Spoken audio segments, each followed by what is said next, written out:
Donc, passons à la capsule 2.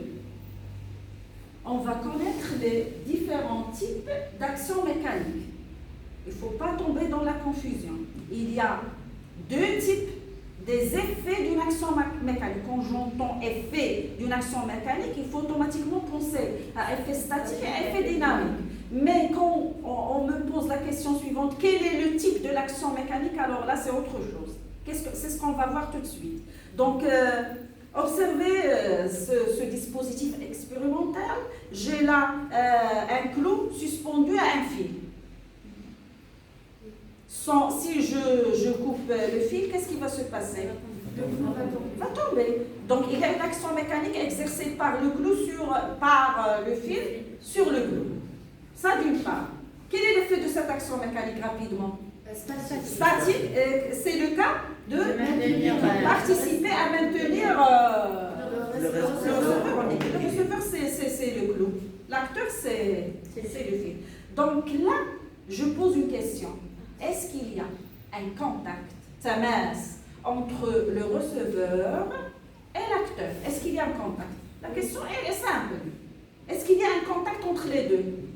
Entre l'acteur et le receveur? Est-ce qu'il y a... Bien sûr, il y a un contact à ce niveau-là. À ce niveau-là, il y a un contact. Je passe à un autre exemple rapidement. Voilà le cahier ou bien le dossier sur la table. Qu'est-ce qui va se passer s'il n'y avait pas de table? Il va tomber. Donc il y a une action mécanique. Exercée par quoi sur quoi rapidement? Par la table. Donc il y a un acteur, il y a un receveur. Est-ce qu'il y a un contact entre les deux? Oui. Bien sûr que oui. Il y a un contact entre la table et le dossier. Ça c'est clair. Donc dans ces deux cas, on dit que l'action mécanique est de contact. Le type de cette action mécanique est de contact. Quand on parle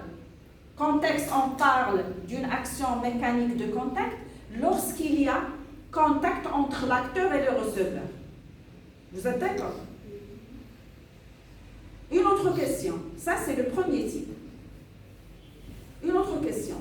Est-ce que la zone de contact entre l'acteur et le receveur est grande ou petite ici? La zone de contact. Elle est très petite, que l'on peut assimiler à un point. On dit dans ce cas, il s'agit d'une action mécanique de contact localisée, mumawda'a. Localisée, c'est-à-dire mumawda'a. Parce que la zone de contact est très petite qu'on l'on peut assimiler à un point. Par contre, ici, il est très grand. La surface de contact, elle est grande. Voilà, regardez la surface de contact, c'est tout ça. Il y a plusieurs points de contact. Donc, il y a répartition. C'est réparti. Donc, c'est pour ça on va appeler cette action de mécanique de contact répartie. Parce que le contact est réparti en plusieurs points. Vous voyez? Donc, le premier type ici, maintenant, écrivez avec moi cette petite carte mentale. Type d'action mécanique. Le premier type, on a dit? Action mécanique de contact. Oui, action mécanique de contact. Voilà. Type d'action mécanique. Voilà. Action mécanique de contact. Et il y a deux types dans l'action mécanique de contact. Action mécanique de contact localisée et action mécanique de contact répartie. Vous pouvez faire la différence rapidement. Répartie. Voilà. Je pense que c'est clair. Je vais ouvrir une petite parenthèse très importante. Voilà, je passe à une autre expérience. Voilà mon morceau de bois. Mon morceau de bois, initialement au repos. Suivez avec moi. Une minute, s'il vous plaît. Mon morceau de bois, il est initialement au repos. Je vais le déplacer. Il y a une action mécanique. Entre quoi et quoi? L'acteur et le receveur arbitraire. La main et le morceau de bois. Bien, le bois, c'est le receveur. Est-ce qu'il y a un contact entre les deux? Bien sûr, il y a un contact entre les deux. Il y a un contact. Donc, c'est une action mécanique de contact. je vais déplacer mon même morceau de bois avec la même main, mais par l'intermédiaire d'un fil, comme ça. Vous voyez?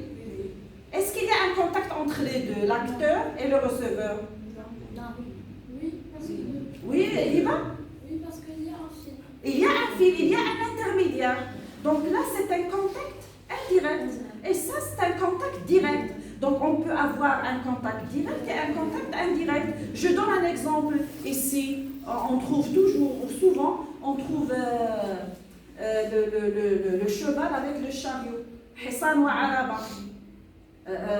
Quand le cheval tire le chariot, par l'intermédiaire de quoi? Les cordes ou bien les fils, des cordes. Vous voyez, il y a un contact entre les deux, entre l'acteur et le receveur, par l'intermédiaire de quoi? D'une matière, d'un matériau. Vous voyez, donc ici, il faut mentionner ça. Action mécanique de contact. Je vais donner une petite définition ici rapidement. Quand il y a contact, je vais écrire avec le bleu. Quand il y a contact entre, c'est la définition, d'accord? Pour mettre les points sur les i, entre le receveur et l'acteur, soit direct, soit indirect, c'est-à-dire par l'intermédiaire d'une matière, par exemple les fils. Donc on a bien fixé les idées au niveau de le premier type numéro 1 d'une action mécanique de contact. Je passe à un autre exemple rapidement. Suivez avec moi s'il vous plaît. Voilà, j'ai là une boîte en acier. Quand je dis acier, elle contient le fer. Le fer, c'est un matériau magnétique. On a vu ça en premier semestre. Donc, qu'est-ce que je vais faire? Je fixe ma boîte et je vais accrocher un aimant. Et vous allez observer ce qui va se passer. Vous voyez tous l'expérience. Donc, voilà. Donc, l'aimant, j'approche l'aimant à la boîte. Qu'est-ce que vous remarquez? Il y a attraction, oui. Il y a attraction. Donc, il y a là une action mécanique. Précisez l'acteur et le receveur rapidement. Oui? L'acteur, c'est l'aimant. Et le receveur, c'est la boîte. Exactement. Est-ce qu'il y a contact entre les deux? Oui. Non. Oui. Qui a dit oui? Non. Voilà, je refais l'expérience. Est-ce qu'il y a contact entre les deux? Non. Aucun contact. C'est vrai, il y a la matière de l'air, mais l'air, elle est négligeable dans la mécanique. On néglige l'air dans la mécanique. Donc, il n'y a aucune matière entre les deux. Tu as vu, Yehuda? Donc, il n'y a aucun contact, ni direct ni indirect. Donc, on parle d'une action mécanique à distance, à une boîte. Donc, le deuxième type, on va écrire là, le type 2, c'est action mécanique à distance. Vous êtes d'accord? Donc, je passe à action mécanique à distance. C'est-à-dire, aucun contact. La définition?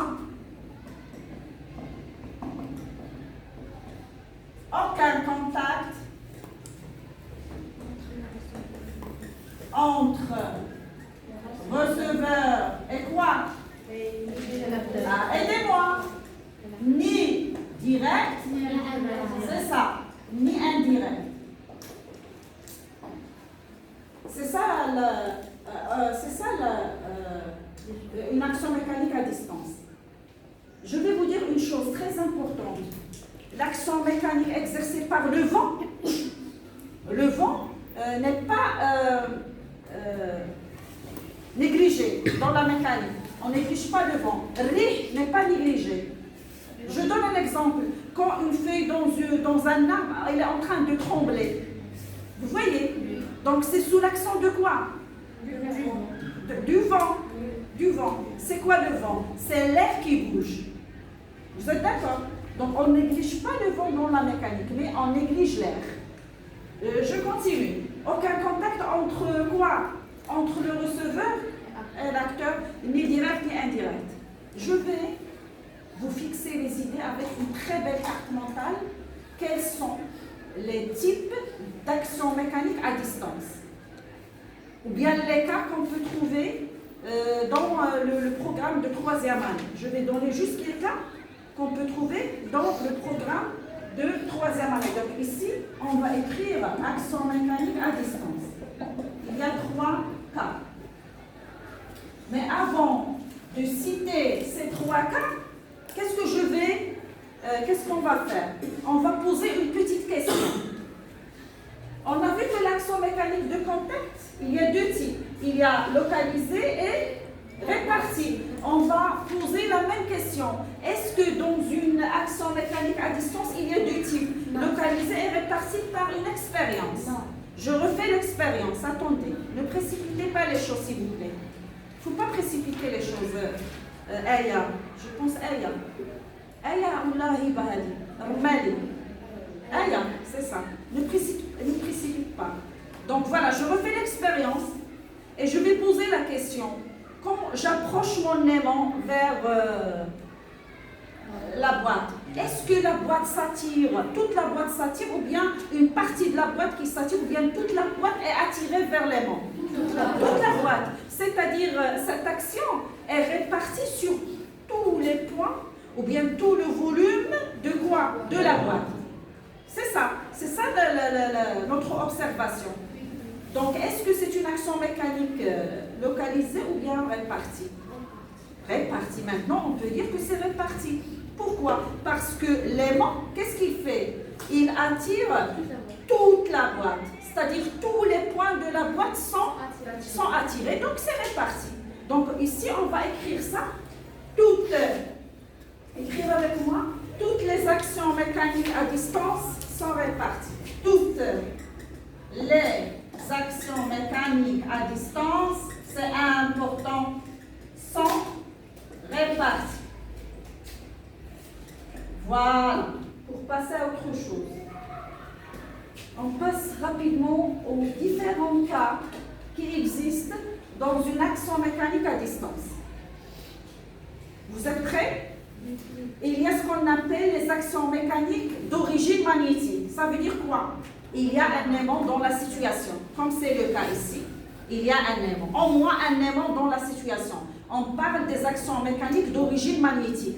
Toutes les actions mécaniques d'origine magnétique, ils sont des actions mécaniques à distance. D'accord? Donc, on va dire action mécanique magnétique. Au moins, il y a... Pourquoi je dis au moins il y a un aimant? On peut trouver 2 aimants dans la situation.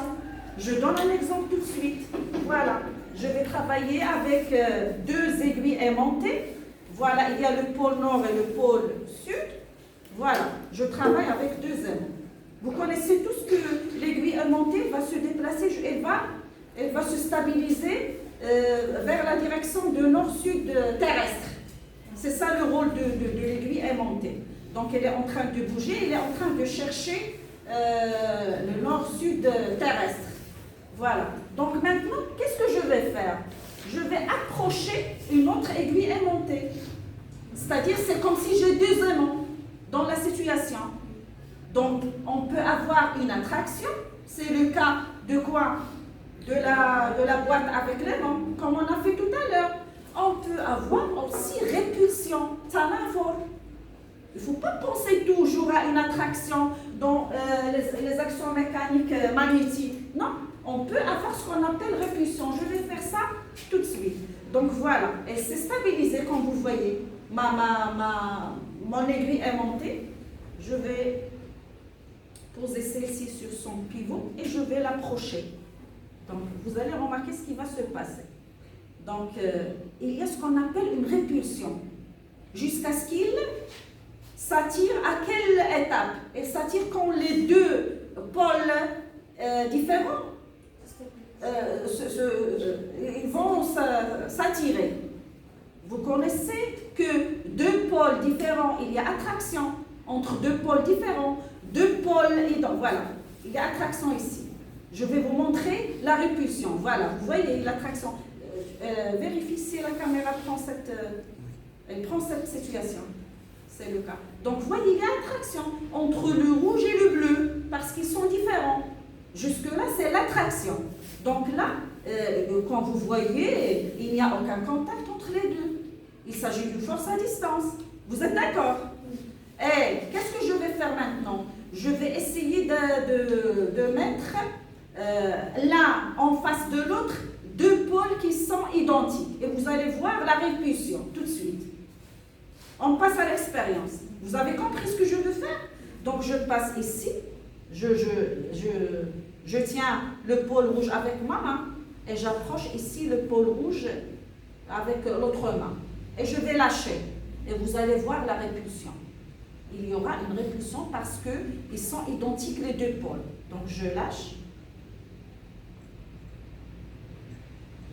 Voilà. Vous voyez, il y a répulsion entre les deux. Jusqu'à la stabilisation de deux pôles, où il va stabiliser parce qu'il y a une attraction en fin de compte entre deux pôles différents. C'est clair.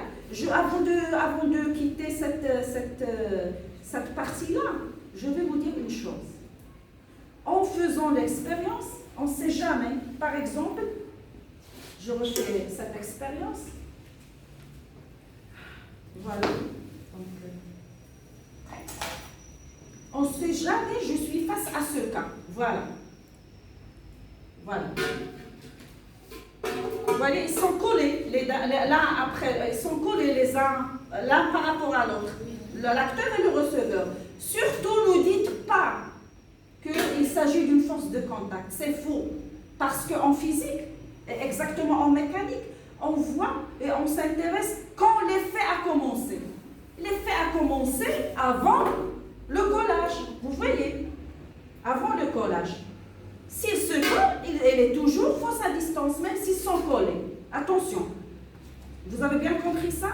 Ça, c'est en physique. Ça fait, c'est une force à distance. Quand elle a commencé, avant le collage, s'ils sont collés, on ne peut pas dire qu'ils sont... oui, non, c'est faux. Donc, mettons ça dans la tête. Une action mécanique à distance, ça peut être action mécanique magnétique. Il y a une autre chose, une action mécanique électrique. Comment? Donc, on va faire une petite expérience. Je vais prendre un morceau ou une tige en plastique et je vais la frotter avec de la laine. Je vais bien la frotter avec de la laine. Et je vais l'approcher des corps très légers. Qu'est-ce qu'on a fait? On a posé ici, c'est Katornada qui a fait ça, elle a divisé le polystyrène, le 6. Vous vous rappelez du 6? Le PS, polystyrène. Elle l'a divisé en petits morceaux. Déjà, il est léger, avec des petits morceaux, il devient plus léger. Et on va approcher. Quelqu'un peut faire l'expérience? Tu viens, tu mets ta bavette et tu viens. Tu frottes, tu frottes ici. Et tu vas approcher. Tu continues. Tu vas approcher le truc. Essaye d'approcher et on va remarquer ce qui va se passer. Essaye d'approcher maintenant. Attends.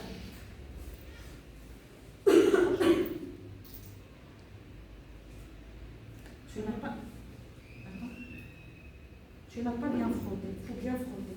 Attends. Parce qu'on vient de faire l'expérience avec vos amis.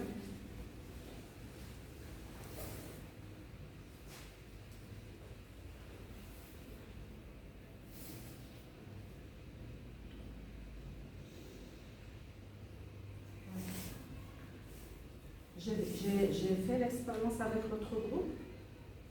Tu peux diviser encore les petits morceaux. Essaye de les diviser. Tu prends ta verre, s'il te plaît, tu frottes. Oui, oui, oui. On peut le faire avec le stylo.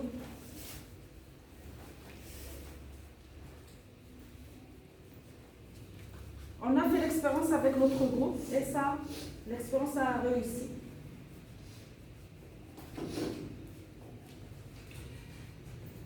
Voilà. Ça y est, c'est. Approche, tu peux t'éloigner. Tu peux reprendre ta place. Approche. Non. Je veux voir.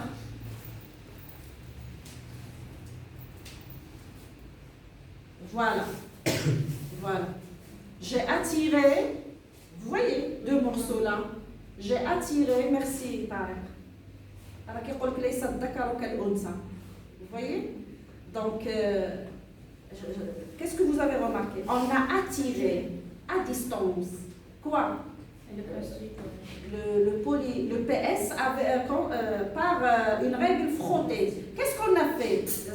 La tige, je m'excuse. On a électrisé sa tige par frottement. Ça kahrabat. Donc on parle ici d'une action mécanique à distance, électrique ou bien électrostatique. Les deux sont justes, mais on garde nous électrique. Donc écrivez action mécanique, quoi? Électrique. Vous voyez? Vous êtes d'accord? Oui. Donc voilà, on a attiré.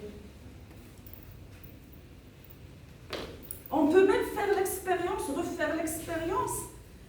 Comment? Par un filet d'eau. On frotte bien. Tu donnes ça à le frotter. Et on va faire ici un filet d'eau. يعني واحد الخط رقيق ديال الماء. C'est ça. C'est ça un filet d'eau. Ça c'est un autre cas. Je cherche mon filet d'eau.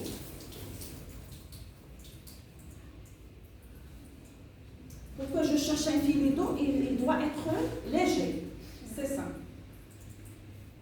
Voilà mon filet d'eau. Essaye de tourner la caméra. Donc, qu'est-ce qu'on va remarquer? Je vais approcher la tige vers le filet d'eau.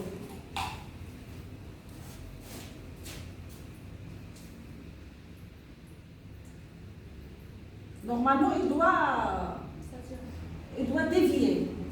Il doit dévier. Donc, j'ai approché le bout. Je me suis beaucoup approchée. Donc, c'est pas grave. Donc, vous pouvez faire ça chez vous. Avec le stylo et vos cheveux, par exemple, et bien frotter et attirer un filet qui doit être vraiment un tout très fin. Le filet doit être très très fin.